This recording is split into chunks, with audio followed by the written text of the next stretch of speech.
Have you ever felt like there's something hidden within you, a deeper truth you've spent your whole life avoiding? Perhaps it's a sense of purpose that's been buried under the weight of routine, societal expectations, and the noise of modern life.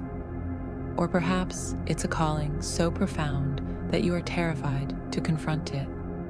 What if I told you that this truth was known long ago, written down, preserved, and passed along for those with the courage to seek it? What if ancient texts, long-forgotten philosophies, and mystical traditions hold the keys to unlocking who you truly are? Hidden within history and woven into the fabric of human consciousness, there exists a metaphorical codex, a treasure of self-knowledge that reveals not only your essence, but also why you, like so many others, have been conditioned to run from it. Self-knowledge is a paradox, the greatest of liberations, but also the most fearsome confrontation you will ever face. To know oneself is to peel away illusions, confront buried truths, and stand naked before your own soul. This journey is nothing new. Throughout history, thinkers, philosophers, mystics, and sages have emphasized the centrality of self-awareness as the foundation for understanding life itself.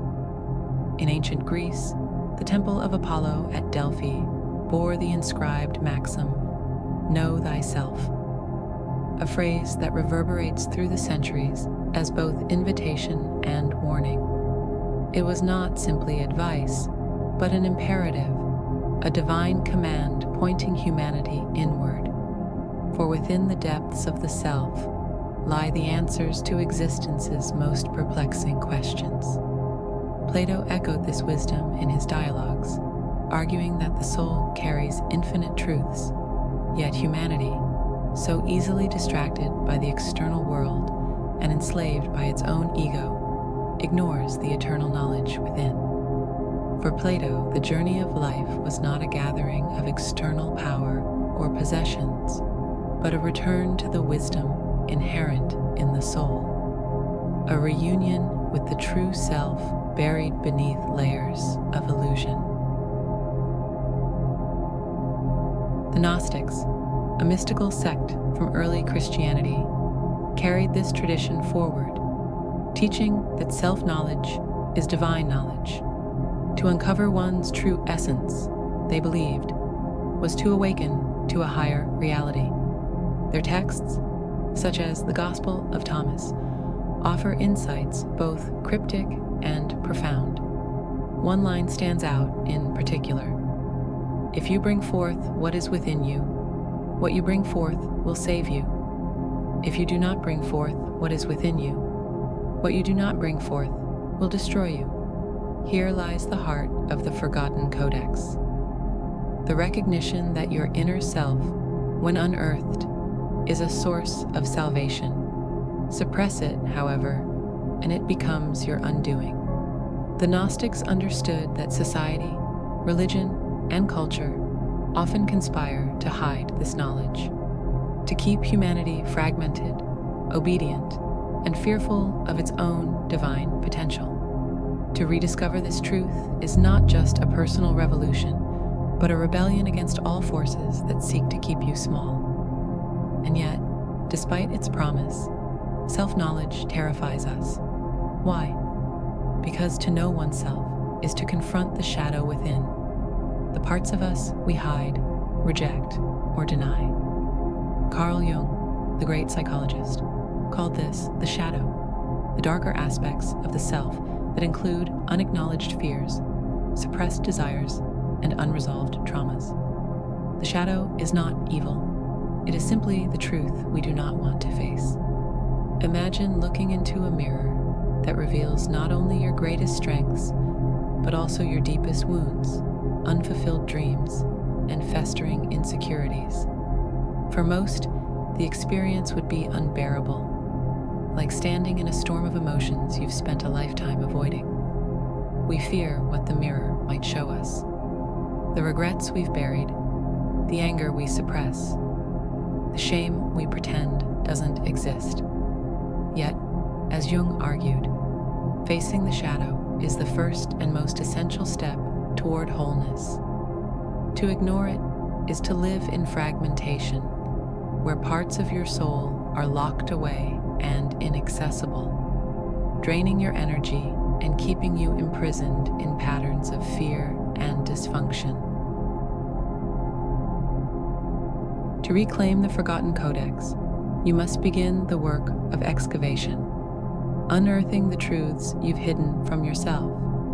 Start by questioning everything you have taken for granted: your beliefs, your values, your ambitions. Ask yourself, why do I believe what I believe? Who told me this was true? Much of who we think we are has been shaped not by choice, but by conditioning. Family, culture, education, and media have created masks we wear, roles we play, and prisons we willingly inhabit. Journaling can become your first tool in this excavation, a way to peel back the layers of unconscious programming. Write freely and fearlessly, without judgment, and you will begin to uncover the first glimpses of the Forgotten Codex.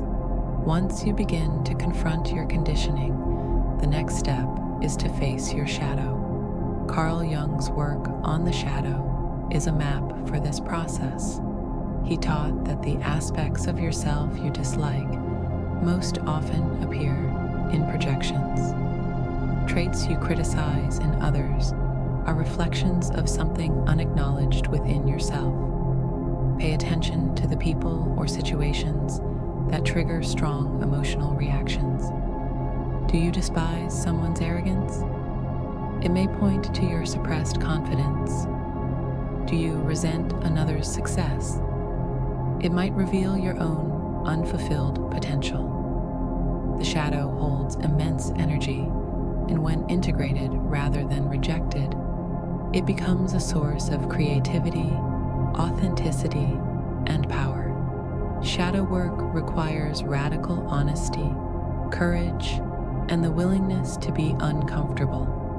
It is not for the faint of heart, but for those who dare to undertake it. The rewards are profound. Silence, too, becomes an ally on this journey. In a world of constant distraction, the Forgotten Codex often remains buried beneath noise, the ceaseless hum of technology, entertainment, and mindless chatter. To rediscover it, you must create space for stillness. Meditation, solitude, and time in nature allow the truths of the self to rise to the surface. When the mind quiets, the soul speaks.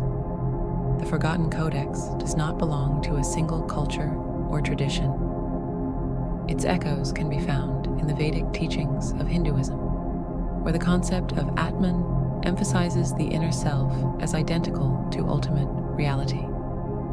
In Taoism, the Tao Te Ching speaks of returning to one's natural essence by aligning with the flow of the universe. Indigenous wisdom from cultures around the globe, such as Native American traditions, teaches that introspection and harmony with nature reveal the interconnectedness of all life. These diverse paths point to the same universal truth, that the journey inward is the key to understanding the external world and finding wholeness. Its wisdom can be found in texts as diverse as the Gospel of Thomas, the works of Plato, and Carl Jung's psychological theories. It is an eternal truth that transcends time, a universal call to self-knowledge that each generation must rediscover for itself. To know oneself is to reclaim the power you have given away, to society, to fear, to false identities. It is the act of returning home to your essence, of becoming who you were always meant to be.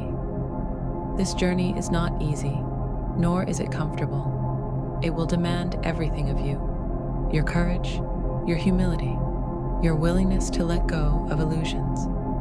But for those who dare to undertake it, the Forgotten Codex becomes a guide to freedom, authenticity, and a life of profound purpose. Are you ready to stop running from yourself? Are you ready to face the truths buried within? The Forgotten Codex has always been waiting. It is not lost. It is simply waiting for you to remember it.